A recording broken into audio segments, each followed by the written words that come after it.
Happy Friday, everyone. How are you guys today?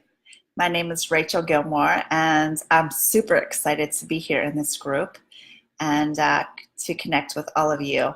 So today I just have a couple of questions. I'm going to go through and answer those, and then we'll just kind of go from there. So I want to give just a moment for the people who've asked the questions to come on live.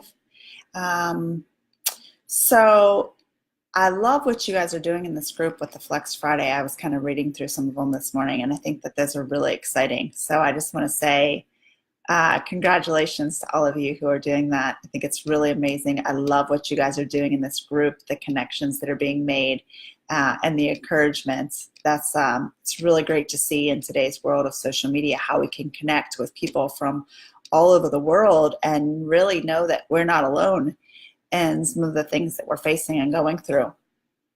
So continue doing that. You guys are awesome and amazing. I love watching that. It's so good.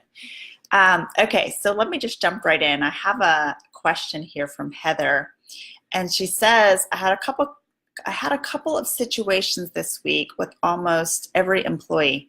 I find the ones I can relate to or empathize with, I tend to be easier on, whereas the ones who are more blocked, I tend to be harder on.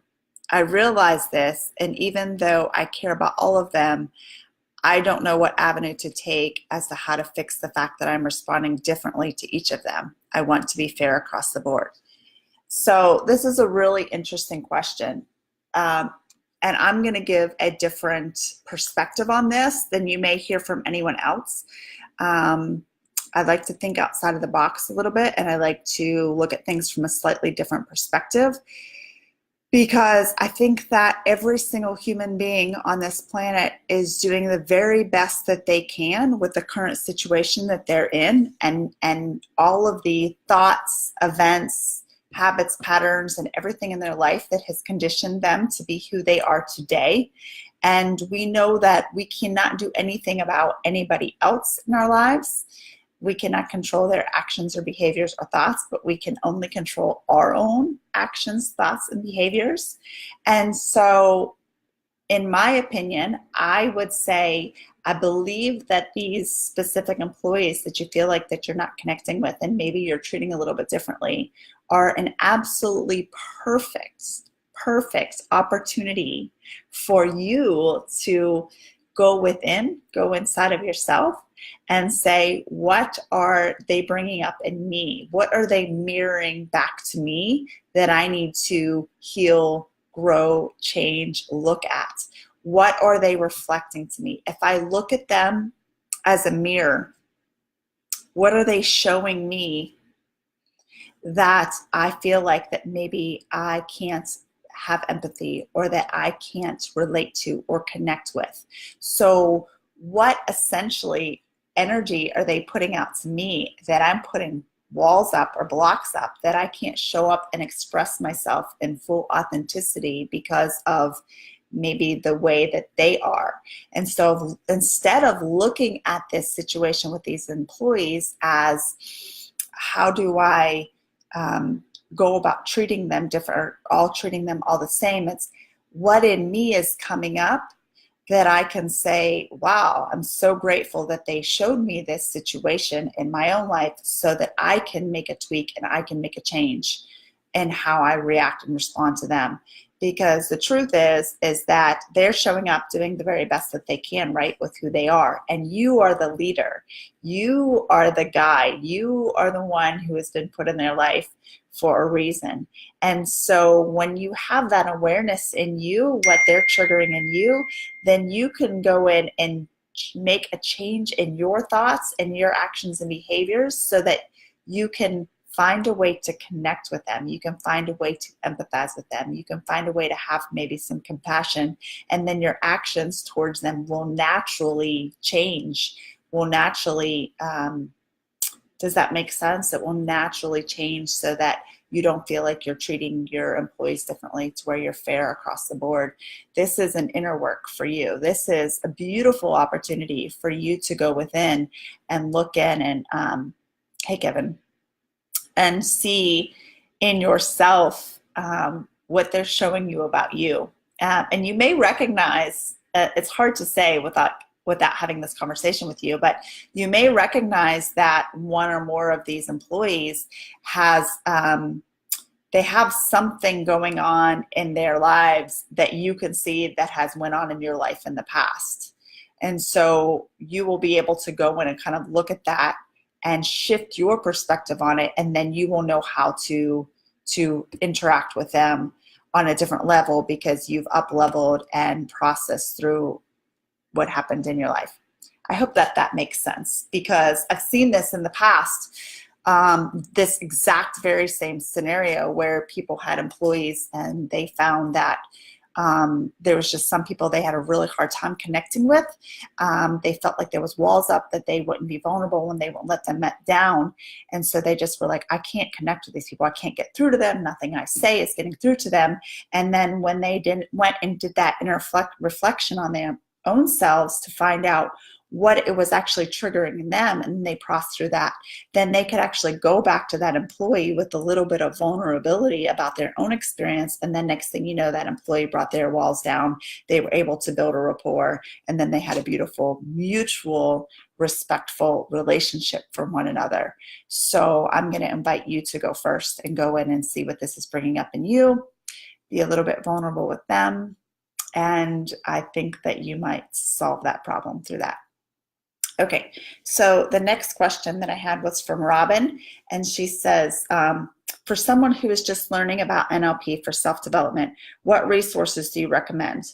I am currently studying Think and Grow Rich, the Mindset Masterclass with Peter, the Confidence and Self-Esteem Breakthrough Program, and she's wanting to learn so much. So here's what I have to say about this. I can so relate, first of all. When I first started down this journey of transformation and growth and personal development, I am a bit of an extremist. I like to dive in and I like to learn everything. Like I become a sponge for information. And so I did the very same thing. And if I was to go back and talk to my younger self and give a piece of advice, I would say, take some of this information that you're learning and begin to practice it to the point that you actually embody what you're practicing. Because as I look back over my life, I started in the personal development industry at the age of 19, where I was reading books like Think and Grow Rich. And I mean, I don't know, I was like buying all these books and I was taking all these courses and I was doing all this information. And here's what I was doing. I was stuffing my head with knowledge, but it was just sitting here. So I could repeat what I had learned, but in my life, there was no change. I just had all this head knowledge up here. So I could tell you all the things. I could coach people. I could talk to people. I could do all of these things, but my own life, I wasn't changing and transforming. And so when I went through some really challenging and really devastating situations in my life that brought me to my knees, that I began to take that head knowledge and practice everything I learned, that it moved to my heart. And then I began to practice enough to the point that I actually embodied it.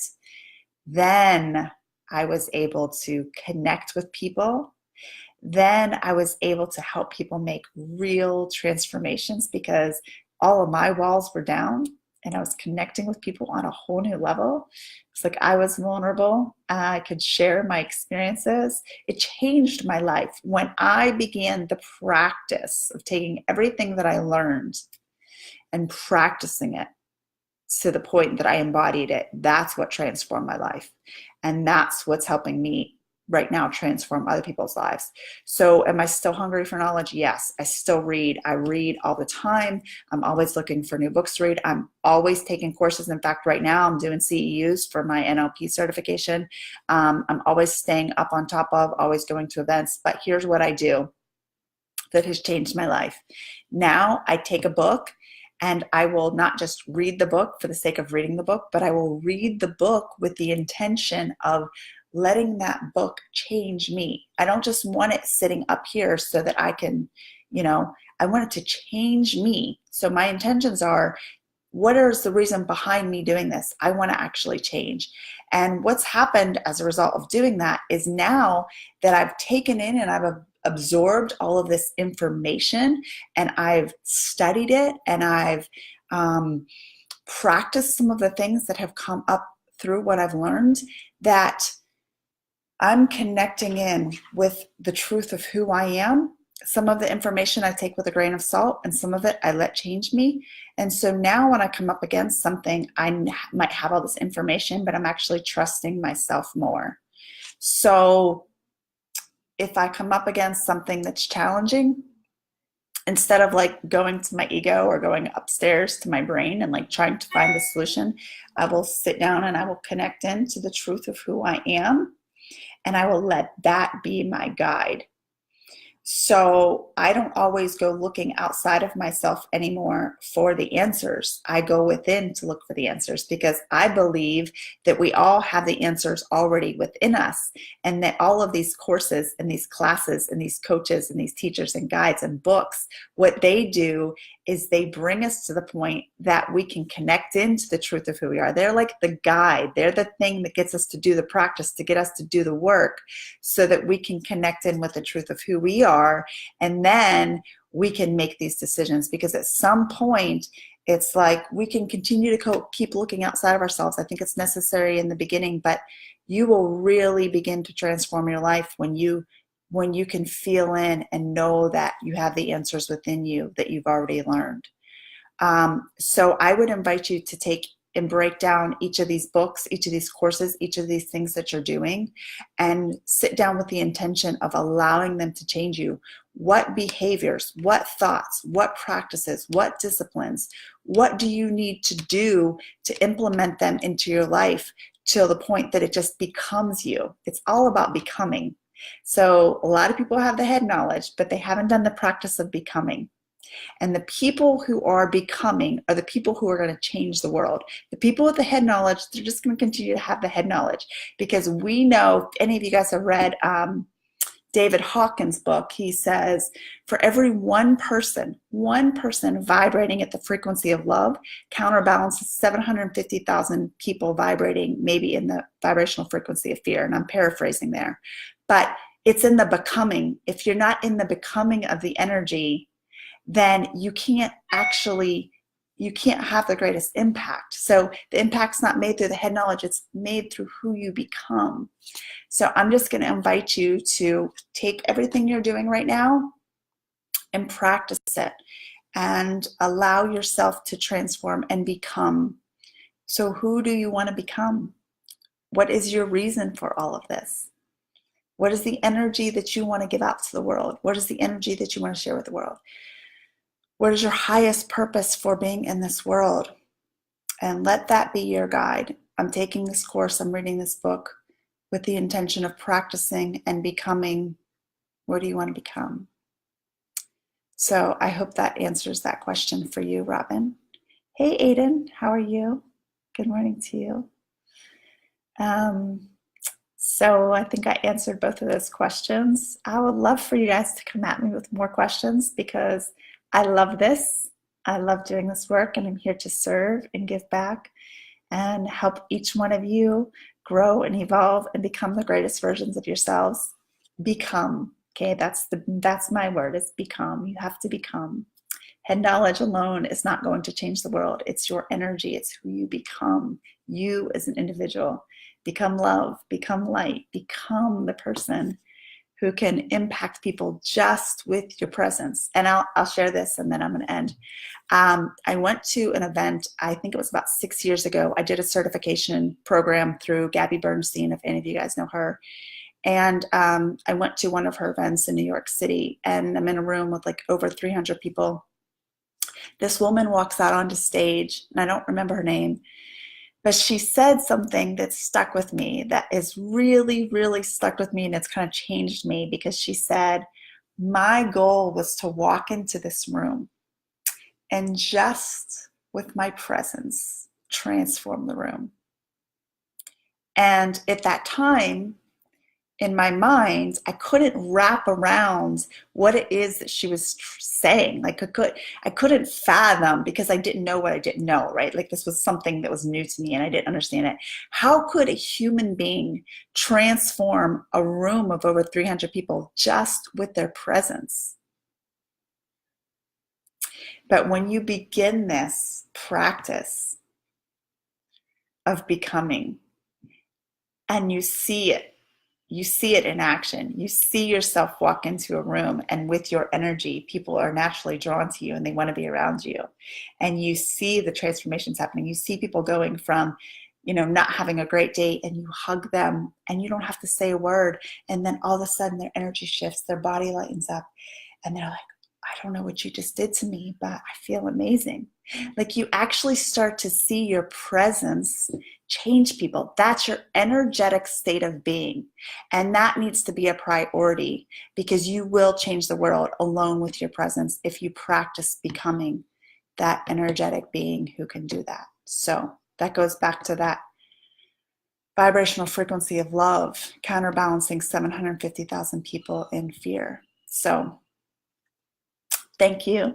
You guys are amazing. Thank you for showing up. Thank you for doing this work. I hope your day and your weekend is amazing, and you smile and you transform people with your presence, because you're just so amazing. I love you guys. Have a great weekend. Bye.